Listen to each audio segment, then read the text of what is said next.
I have two guest analysts with me for the rest of the program to offer their perspectives on some of the talking points that you might have heard on the show today. Professor Abiodun Adeniyi is here. He's a current affairs analyst, professor of communications and deputy dean of the postgraduate school at Bayes University in Abuja.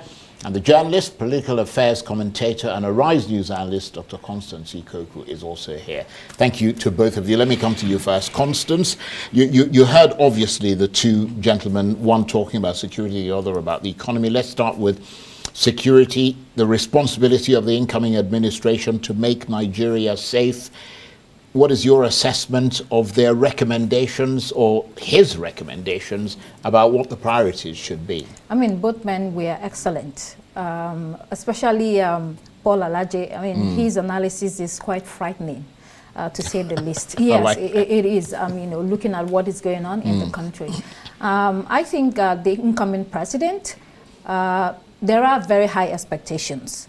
And people will expect the president to hit the ground running immediately, seeing that the country is almost on its knees. When President Muhammad Buhari came into power, it took him 7 months to put together a cabinet. And when he unveiled the cabinet, people were let down because there were no stars. So people were looking forward to see a team of stars, a team of reformers, a team of people who are ready to roll up their sleeves and work. People do not want the president to pick people because they're rewarding them for the job they did during the election for the party. No, you want people that really, truly believe in Nigeria, people that are big thinkers, have big ideas, and would sit down, do the work, try to reimagine the country, reposition it in all sectors, whether it's security, whether it's education, whether it's health, whether it's economy. Every part of the country needs dire attention at this time. So his work is cut out for him, and I think all eyes are on him to get it running immediately he is sworn in. Prof, of course, a big challenge, as everyone identified, insecurity, you know, in fact, many challenges around security in Nigeria. But do you agree that a first step would be the team that the president-elect picks? Yeah, the team is important. Expertise is important, you know. People with experience is also very, very important, but it's not the fundamental thing. There are some fundamentals that we have to deal with, that is causing insecurity. And of course, dealing with these fundamentals will take both the short and long-term measure. You know, long-term measures, long-term problems, you know, are the problem of overpopulation, a problem of porous border, you know, problem of declining resources, such that we don't have the requisite equipment to fight insecurity, you know. And what about expertise, manpower in the area of, you know, being able to contain these fellows, you know, who yeah, but that comes from choosing the right person who's going to run that sector, who can then fine-tune all these ideas. These are things that we've been talking about. You know, it's been in several reports, several security reports. You know, stakeholder engagement. National Security Advisor, of course, you know, has done several kinds of report studies that have revealed all this, you know. But I doubt if we've started dealing with them, particularly the question of overpopulation in the faced with declining resources, you know, declining ability of the state to support citizens, and creating nihilists every day, and nihilists that will not, you know, listen to preachments, you know, admonitions, and of course they just miscreants give them arms, and they see that as a way to survive, you know. So that's one problem that we have. The other problem is what the experts were talking about. Paul and Amu, quite all right. Yeah. Those are administrative things, which is very, very okay. And that's why I think expertise will come in, really. I mean, expertise will give attention to everyday needs, everyday, they'll be concerned about implementing everyday tactics, you know, around, you know, the overall measure that government will think about on a long-term basis. So the long-term basis are fundamental, may not be, yeah, it could be a product of expert advice, expert projection, but we need the experts to now, you know, work on them on an everyday basis. That's where experience will count, you know. I also want to say, and energy, yeah, and of course the language, the body language of the leader also matter, you know, especially when it comes to economic terms. Remember, economics deals with variables, you know, body language, you know, mannerisms, the aura, the kind of leadership that you provide would be what will engender confidence in the populace. and we'll begin to get all the indices right, as the case could be. Okay, and do you, Constance, Dr. Ikokwu, see that energy and that pace in Tinubu, who is about to come in? I mean, he's got great ideas, you have to admit, if you read his manifesto.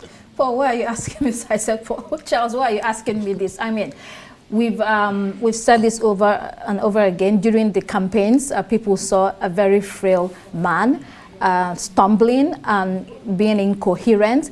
And so there were concerns that he may not have the energy and the pace that you mentioned to take on, this government. But he asked for this job. He has gotten the job. So he needs to move when he gets into power. There are a couple of things that he has to look at. For instance, cost of governance. Everything is connected. Paul was talking about the debt profile of the country and the fact that also, I think more than 70% of the recurrent expenditure is budget goes to recurrent expenditure. So you have to look at cost of governance. The second thing is wastage. There's so much wastage in the system. There have been government systems that were put in place a couple of years ago to try to manage the budgetary system, the expenditure, the payroll, and the cash management, and all of that. It's called GIFMIS, and then there's also EPIS. I don't know how far it has worked, but it has to be deepened, and we really, really have to look at that. You do not want a situation where people disappear with money. The former Accountant General of the Federation, I think his name was Ahmed Idris, made away with over 80 billion naira. How does that kind of thing happen? And then you have so many agencies of government that are quietly, hiding somewhere. People are sitting down there doing absolutely nothing, taking home salaries and pilfering money from government. You really, really, really need to rein in all of this. You need to have a system that works perfectly. Well, maybe not perfectly, near perfectly. You need to have systems that are electronic in nature so that people find it more difficult to dip their hands in the coffers of government. These are very important for him to move forward or for the country to move forward. And Prof, of course, the model that we use for making assessments in this country in terms of states is Lagos, and he presided over Lagos. I mean, Lagos is still number one, really, if you look at the processes, the systems, and he's the one who's... So, I mean, could that be used as a potential yardstick to measure the kind of thing that he might do? Yeah, it's possible, and I can cut him some slack, because he holds some promise, no doubt. The lieutenants that assisted him while he was in Lagos, they are still they are still very much around, and we expect that a large chunk of them will also be present when it comes to the center.